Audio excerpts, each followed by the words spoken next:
Hey guys, thank you so much for being here today. I'm going to be doing a psychic reading on Kristen Bell. I think she is the Frozen girl. I could be wrong. I think it's her. I'm not 100% sure.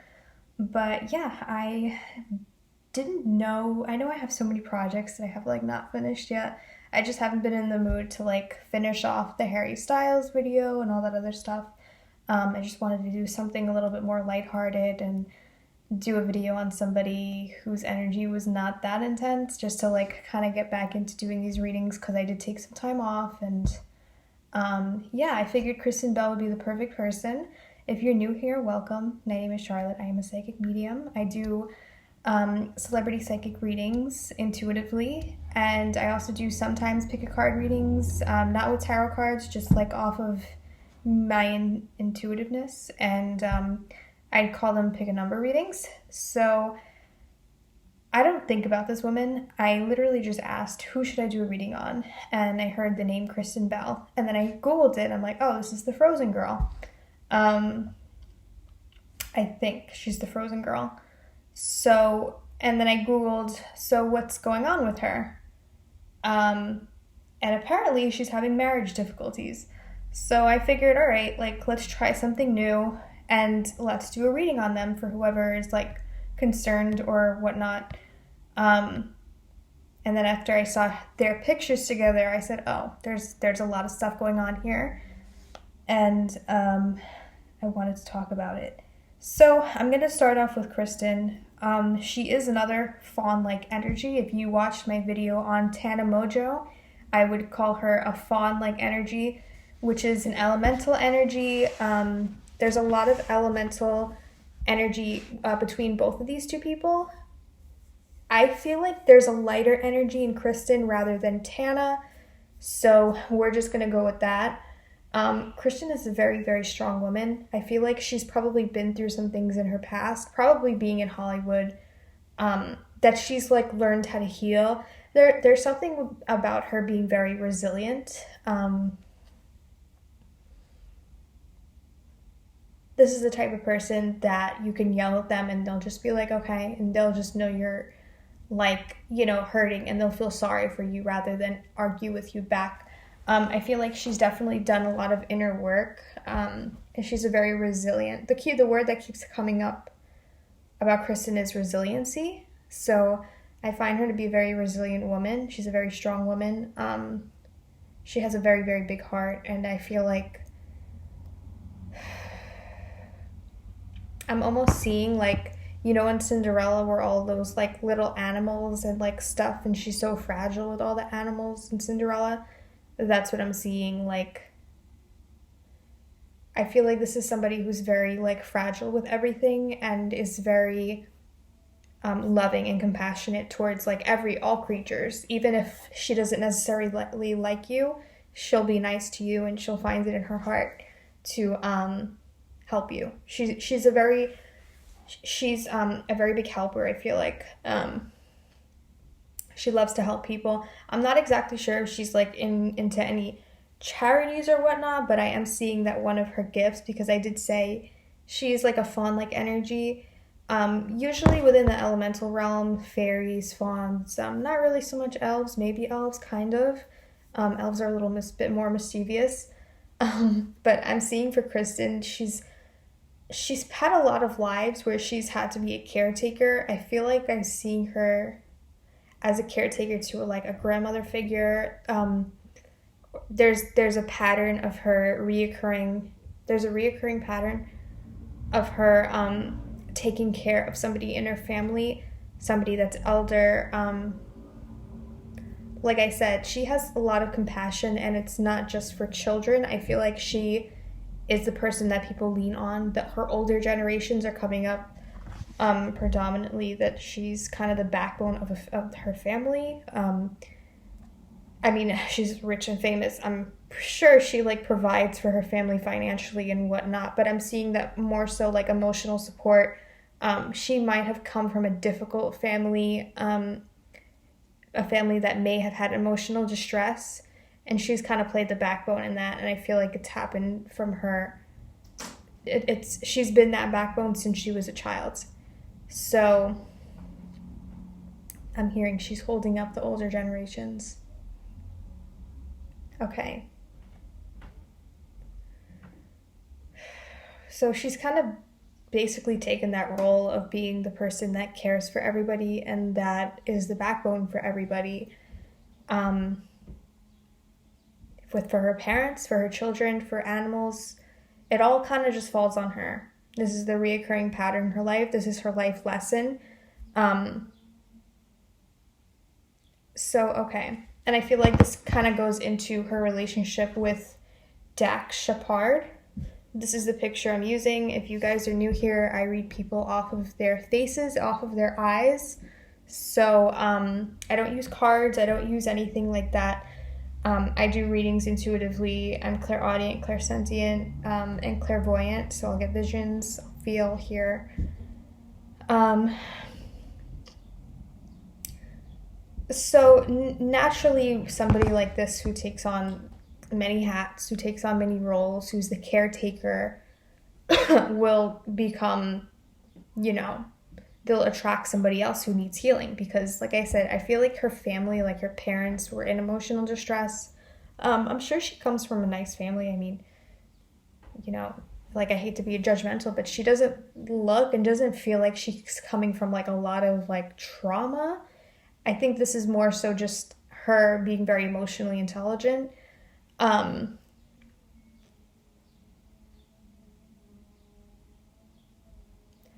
So naturally, people like that will attract other people who need healing. And Dax Shepard is definitely that person. And I just want to put a full disclaimer, I don't really know who this person Dax Shepard is. He could just be a Joe Schmo. I'm not sure if he's famous or not.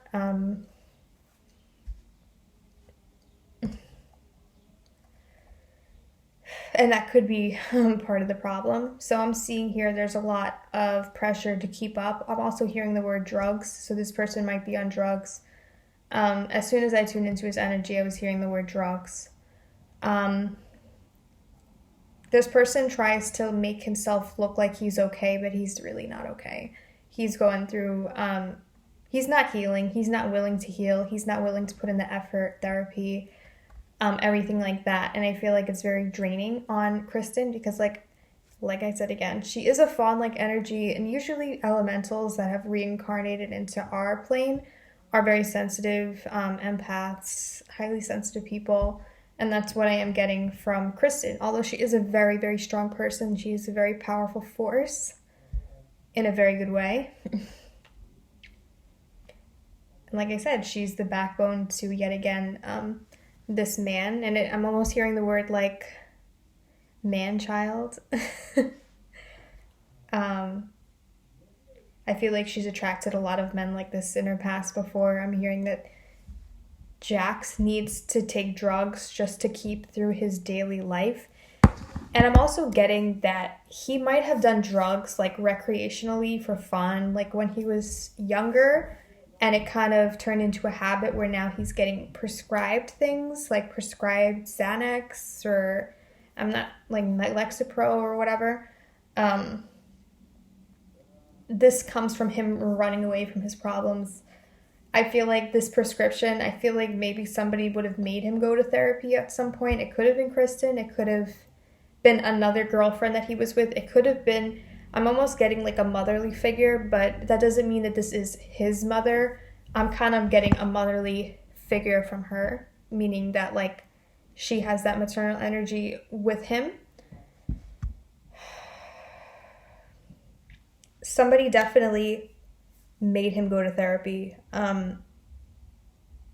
And he kind of utilized this in a way, I don't feel like it was conscious, but they probably would have diagnosed him with something and said, okay, well, we're just going to prescribe you these drugs. And he got prescribed the same drugs, or not the same, but kind of along the same lines of dangerous and harmful drugs that he would be taking like throughout his whole life, like in the past. This person has, I'm hearing, there's entities that bother him, that attach themselves to him.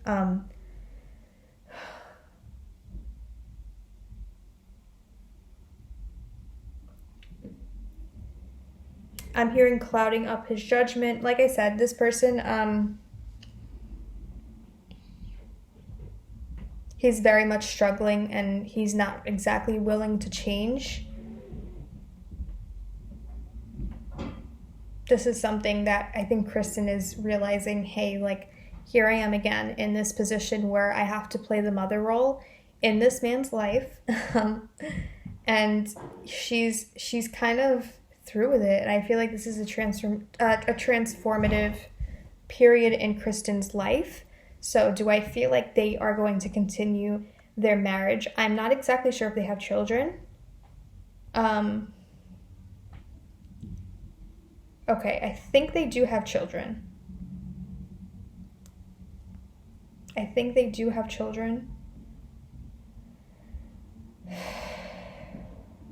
There's almost like this like, oh, I'm gonna heal, and like, you know, that the superficialness of people that are like, they pretend to be working on themselves and all of that, and it just never really gets anywhere. I kind of feel like that from him. I'm not saying he's a bad person. I just feel like there's a lot of issues here. And his coping mechanisms from even a young age have been to do drugs. And, you know, I'm not saying that there's anything wrong with taking medication if you're sick or whatever, but I feel like it's just been a dependency for him. And I feel like this is a big problem because it's not the drugs that are the problem per se. Of course, it adds to it, but I'm also feeling like all this unresolved trauma in this man's life is the biggest issue. It's the root of the issue. It's what he's trying to cover up with the drugs. And I feel like he may try and fit this role. I keep hearing try and fit this role, try and be in the public eye as this figure of like the ideal, and inside like he's just really dying, and there's such a disconnect between his whole body. Like I'm seeing like up from here, there's a disconnect between his solar plexus and his sacral chakra, like completely. But there's a lot of energy going up from all other places, which basically means he's not exactly like balanced. And I'm hearing he hasn't been at peace for a long time. I feel like this is something that probably would have happened to him younger. Also seeing a past life in Atlantis for him. I'm using a different picture now.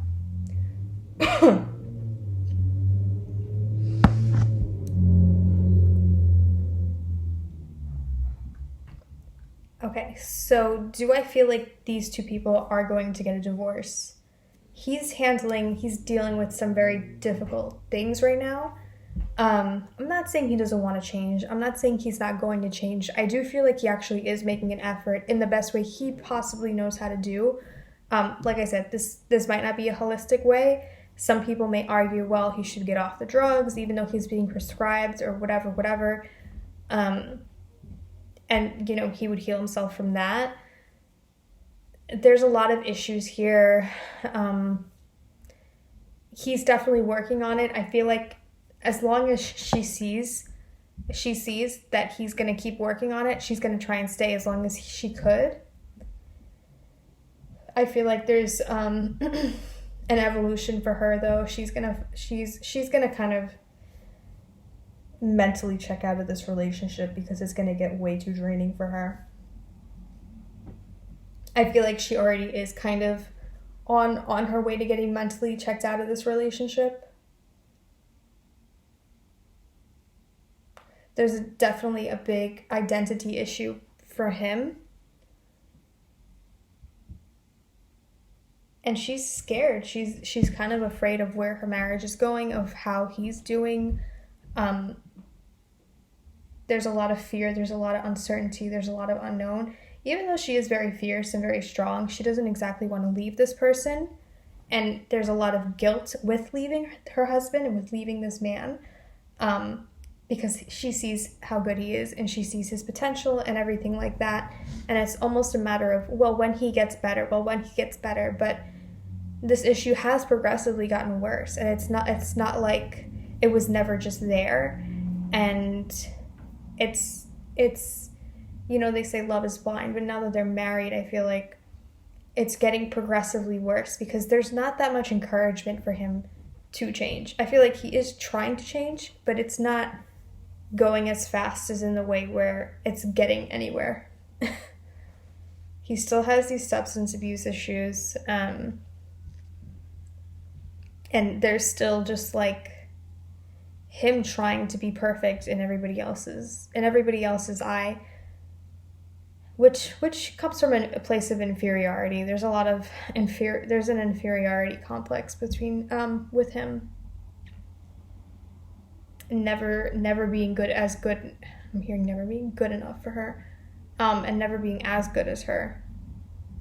But I almost feel like it's not really a competition for him.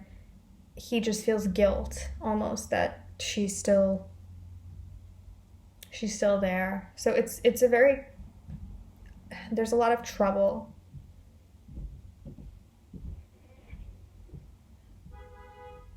Are these two people gonna stay?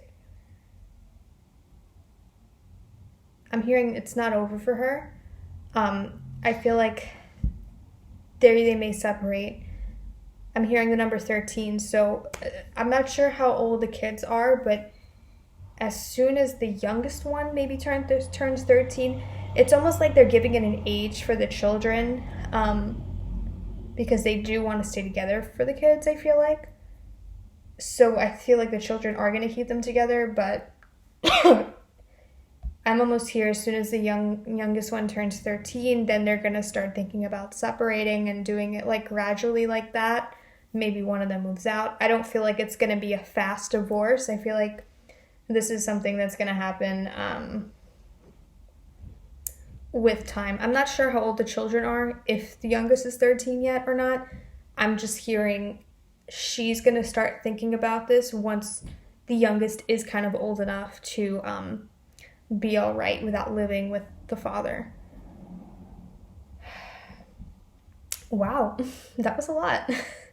All right, guys, thank you so much. And if you want your own reading, I put all my stuff below. Everything is donation-based now.